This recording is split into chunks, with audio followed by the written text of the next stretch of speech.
It was the middle of winter. A hungry lion wandered silently through the snowy village. Not far away, Benaiah stopped suddenly after noticing enormous lion paw prints. Benaiah quietly followed the tracks. The tracks ended beside a deep pit. Suddenly, a violent lion roar echoed from the darkness below him. He looked down and saw a lion, whispering, "If I leave it, someone will die tonight." But to understand this, we must first return to the beginning of Benaiah's journey. He didn't have a royal name. He didn't have a massive army behind him.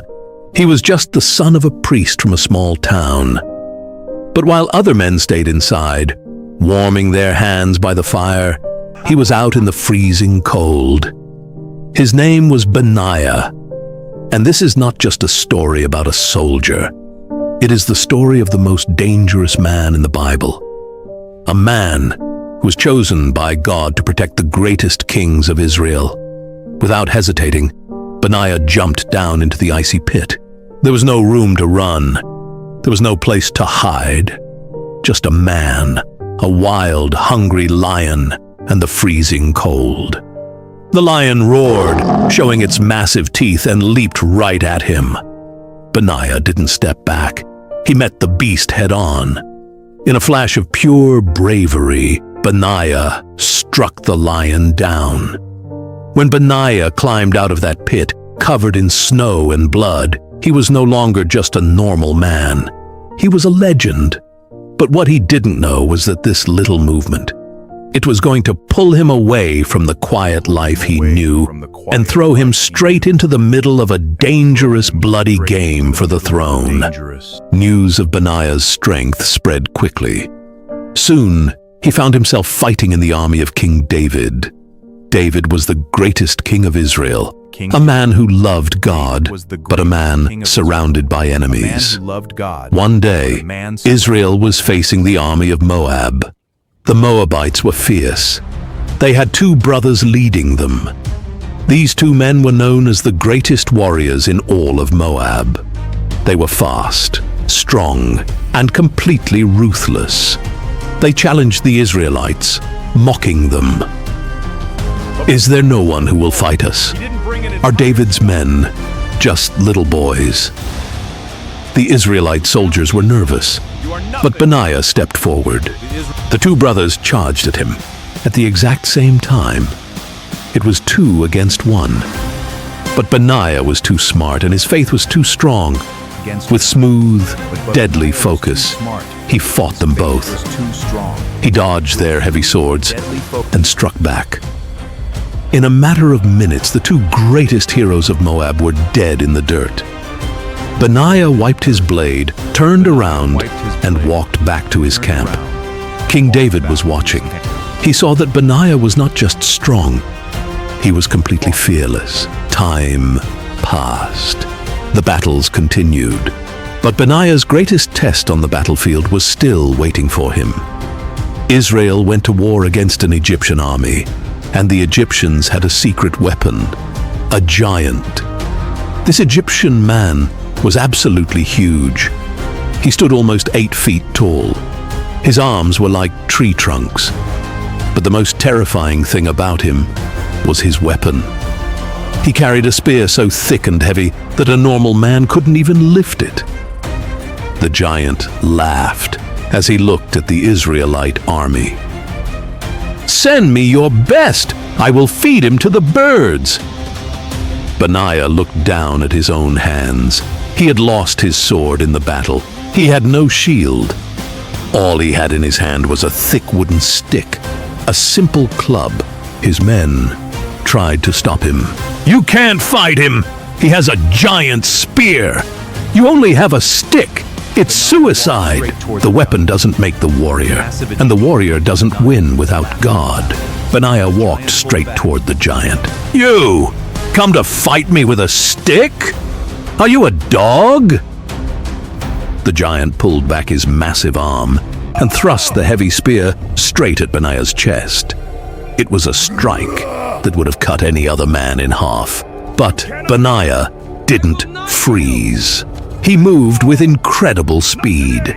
He stepped to the side, letting the heavy spear miss him by just an inch. Then, before the giant could pull his arm back, Benaiah grabbed the wooden shaft of the spear. With a massive pull, Benaiah ripped the heavy weapon right out of the giant's hands. He suddenly realized he was totally unarmed. Benaiah didn't wait. He spun the massive spear around and used the giant's own weapon against him. The giant fell to the ground, dead. When King David saw this, he knew Benaiah was rare. David didn't just want Benaiah in his army anymore, he wanted him close. David made Benaiah the captain of his own personal bodyguard, the Cherethites and the Pelethites, the most elite, deadly soldiers in the kingdom. Benaiah's job was simple: keep King David alive. For years, Benaiah stood silently by the king's throne. He watched, he listened, he protected. While politicians argued and princes played games, Benaiah was the quiet shadow in the room. He didn't care about gold. He didn't care about power. He only cared about loyalty. But years went by, and King David grew old, very old. He could no longer lead the army. He could no longer walk outside. He stayed in his bed, shivering from the cold, even with heavy blankets. And when a king is dying, dangerous men start to get greedy. David had not yet announced who would be the next king, but God had already chosen Solomon, David's younger son. However, David's older son, Adonijah, was proud and greedy. He wanted the crown for himself. He knew his father was too weak to stop him. So, Adonijah made a secret plot to steal the throne. "My father is dying. The kingdom is mine. We will throw a massive feast. We will invite the army commanders. We will take the crown today." Adonijah was smart. He knew he needed powerful men on his side. So he invited Joab, the supreme commander of the whole army. Joab agreed to help him. Then, Adonijah invited Abiathar, the high priest. The priest also agreed to help. With the army commander and the high priest on his side, Adonijah thought he was unstoppable. They went outside the city, killed sheep and cattle, and started a massive party. People began shouting, "Long live King Adonijah!" But Adonijah made one massive mistake. He didn't invite Benaiah. He knew Benaiah could not be bought. He knew Benaiah could not be tricked. And he knew that if Benaiah was there, his plan would fail. Back in the palace, David's wife Bathsheba and the prophet Nathan rushed into the king's bedroom. They warned David about the plot. "If you die today, Solomon and I will be killed." King David was old, but his mind was still sharp. He knew what he had to do. He called for the only men he could truly trust. He called for Zadok the priest, Nathan the prophet, and Benaiah. "Take my royal mule. Put my son Solomon on it. Take him down to the spring of Gihon. Anoint him as king over Israel. Blow the trumpet and shout, 'Long live King Solomon! He will sit on my throne.'" David looked up at Benaiah. He needed to know that the royal guard was ready to fight. Because if Adonijah's men attacked, it would mean a bloody civil war in the streets of Jerusalem. Benaiah stepped forward. He didn't hesitate. "May the Lord, the God of my lord the king, say so too. Just as the Lord was with you, may he be with Solomon. We will make his throne even greater than yours." And just like that, the quiet shadow moved into action. Benaiah led his elite guards down the streets of the city. They put young Solomon on the king's royal mule. They marched down to the water. The priest poured the holy oil on Solomon's head. The trumpet was blown, and the people erupted into cheers. The sound was so loud, the Bible says the ground shook. Far away, at his secret party, Adonijah heard the noise. "What is that sound? What is that sound? Why is the city in an uproar?" A messenger ran into the party, completely out of breath. "King David has just made Solomon king, and Benaiah and the royal guard are with him. The whole city is celebrating." When Joab and the other guests heard Benaiah's name, Their blood ran cold. They knew what Benaiah was capable of. They knew they could not defeat him. Panic set in. The party was over. Everyone dropped their food and ran for their lives.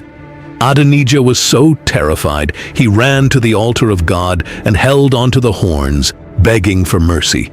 Solomon showed him mercy that day, but the kingdom was not fully safe yet. King David finally passed away, leaving his final words of wisdom to his son. But a king cannot rule a peaceful country. Solomon was traitors are still breathing in his court. Adonijah couldn't accept defeat. He tried another sneaky trick to claim the throne. He tried to take one of David's former servants as his wife, to make himself look like the true king. Solomon realized that Adonijah would never stop trying to start a war. He had to be stopped, and there was only one man to send: Benaiah. Go! Strike him down! Benaiah didn't ask questions. He didn't hesitate. He walked to Adonijah's house and ended the threat forever. Next was Joab. Joab had been David's army commander for years, but he was a violent, disloyal man who had murdered innocent people for his own power. He had betrayed David, and he had helped Adonijah. When Joab heard Benaiah was coming for him, he ran to the sacred tent of God. He grabbed the horns of the altar, thinking no one would dare kill him in a holy place. Benaiah walked into the tent. The air was heavy. The king says, "Come out." "No, I will die here." Benaiah stopped. He was a soldier, but he respected God. He went back to King Solomon to ask what to do. Do as he says. Strike him down there and bury him. Take away the guilt of his innocent murders from my family. Benaiah returned to the tent. Benaiah raised his sword and brought justice to the kingdom. With the traitors gone, the kingdom of Israel finally had peace. King Solomon promoted Benaiah. He was no longer just the captain of the bodyguard. Benaiah was made the supreme commander of the entire army of Israel, the boy from a small town, the man who chased a lion into a pit on a snowy day. He was now the highest-ranking general in the most powerful kingdom in the world. He didn't get there by plotting in the shadows. He didn't get there by betraying his friends. He got there through fierce loyalty, through raw courage, and through an unbreakable faith in God. Hey guys, these videos takes many hours of hard work. If you could, please like the video and subscribe. Also, we want to see which countries our videos reach. If you could please comment which country you're watching from, it'll truly help us. See you till the next video.